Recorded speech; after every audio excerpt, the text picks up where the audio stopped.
नमस्कार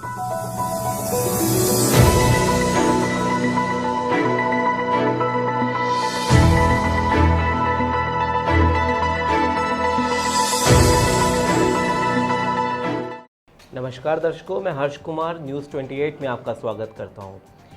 आज हम अपने खास कार्यक्रम आपकी आवाज़ में, जी हाँ, ये वही प्रोग्राम है जिसमें हम अलग अलग फील्ड के उन पर्सनैलिटी से आपसे रूबरू करवाते हैं जिन्होंने अपने जीवन में कुछ ना कुछ ऐसा खास किया है जिसकी वजह से वो एक प्रेरणादायक व्यक्तित्व बन जाते हैं। किसी ने सच ही कहा है कि जब आपके मन में समाज सेवा का जज्बा हो और दिल में ऐसी उमंग हो तो आप यकीनन अपने कार्य क्षेत्र के साथ साथ समाज की सेवा करना भी शुरू कर देते हैं, तो उसमें भगवान भी आपका पूरा साथ देता है। आज हमारे स्टूडियो में जो खास मेहमान मौजूद हैं वो एक बिजनेसमैन के साथ साथ एक राजनीतिज्ञ भी हैं। जी हाँ, हम बात कर रहे हैं तिलक राज शर्मा जी के बारे में, जो भाजपा के वरिष्ठ नेता भी हैं और साथ साथ एक सफल बिजनेसमैन भी हैं। हम सीधे बात करते हैं तिलक राज शर्मा जी से। नमस्कार तिलक राज शर्मा जी, स्वागत है हमारे खास कार्यक्रम आपकी आवाज़ में। नमस्कार हर्ष जी, और न्यूज़ 28 के सभी दर्शकों को नमस्कार। तिलक राज जी, आप बहुत ही छोटी उम्र में ही आपने बिज़नेस के क्षेत्र में कदम रखा, बिज़नेस में धीरे धीरे आपने ग्रो किया। उसके बाद आपको लगा कि समाज की सेवा भी एक अहम जिम्मेदारी होती है एक हर इंसान की। उस दायित्व को निभाते हुए आपने राजनीतिक क्षेत्र में भी पदार्पण किया अपना, और बीजेपी को, जहाँ तक मैं आपको जानता हूँ, आपने भाजपा पार्टी को ज्वाइन किया। तो ये दोनों में सामंजस्य, एक राजनीतिक जीवन और बिज़नेस का जीवन जो होता है, उन दोनों में सामंजस्य बिठा के कैसे धीरे धीरे छोटी सी उम्र में आपने एक अपना ख़ास मुकाम बनाया, इसके बारे में हमारे दर्शकों को प्लीज़ बताएं। जरूर हर्ष जी, बिजनेस में तो मैं शुरू से बचपन से ही आ गया था, मतलब मानो फादर ने मेरे को ये बिज़नेस दिया। तो उसके बाद मैं शौकिया तौर पे अपनी राजनीतिक पारी भी शुरुआत की है मैंने, और राजनीतिक पारी को खेलते हुए आज तक यहाँ पहुँचे हैं। तो कॉम्बिनेशन बनाना पड़ा और बनाते हैं, इस तरीके से चलता रहा जी।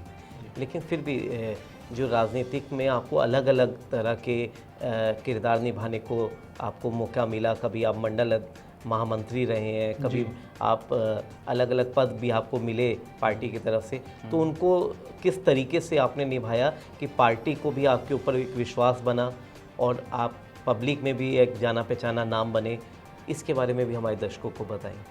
ज़रूर।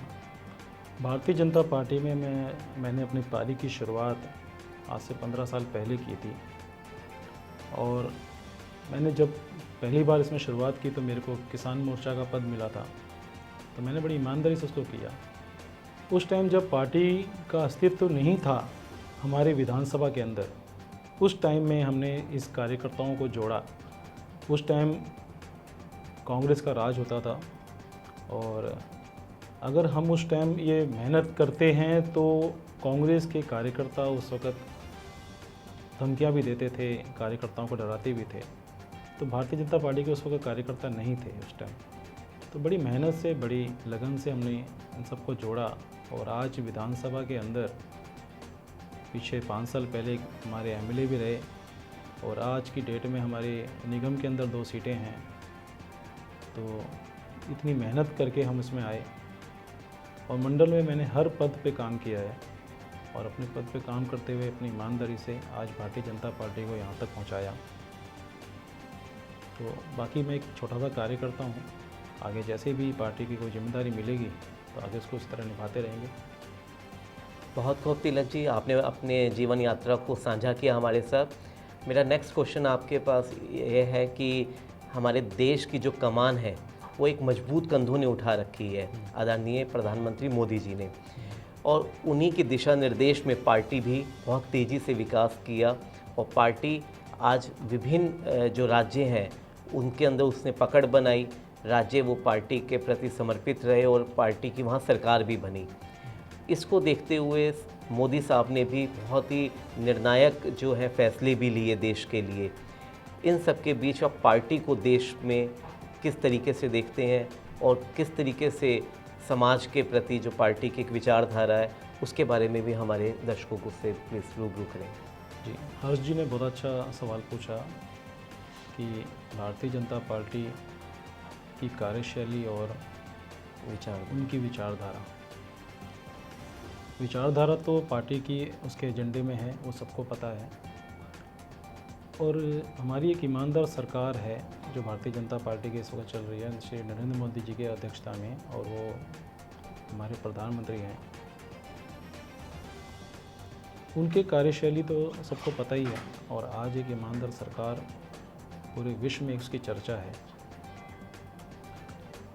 भारतीय जनता पार्टी के आने से जो हमारे देश के वो समस्त मुद्दे थे, जिसको धारा 370 कहें, कश्मीर का वो मुद्दा, जिसको उन्होंने सॉल्व किया, चाहे वो राम मंदिर का मुद्दा हो जिसको उन्होंने सॉल्व किया। आज राम मंदिर का निर्माण शुरू हो चुका है, और आगे आने वाले ऐसे तमाम जो मुद्दे हैं वो भी जल्दी से सॉल्व किए जाएंगे। भारतीय जनता पार्टी की जो कार्यशैली है वो सबको पता ही है, दिख भी रही है। तो हम प्रधानमंत्री नरेंद्र मोदी जी की अध्यक्षता में, उनके मार्गदर्शन में इस तरीके से काम करते रहेंगे। बहुत खूब। ये आपने बहुत बढ़िया बात की कि प्रधानमंत्री जी के कुशल नेतृत्व में देश तरक्की कर रहा है, देश बढ़ रहा है, यकीनन इसमें कोई दोहराई वाली बात नहीं है। आप तिलक जी एक अच्छे बिजनेसमैन भी हैं। कोरोना काल ने जिस तरीके से हर वर्ग को छुआ है और हर वर्ग को उसने चोट दी है, तो बिज़नेस को सबसे ज़्यादा चोट पहुंची है। बिज़नेस बहुत ही ठप पड़ा है इस कोरोना काल में। आप भी एक सफल बिजनेसमैन आपको कहा जाता है।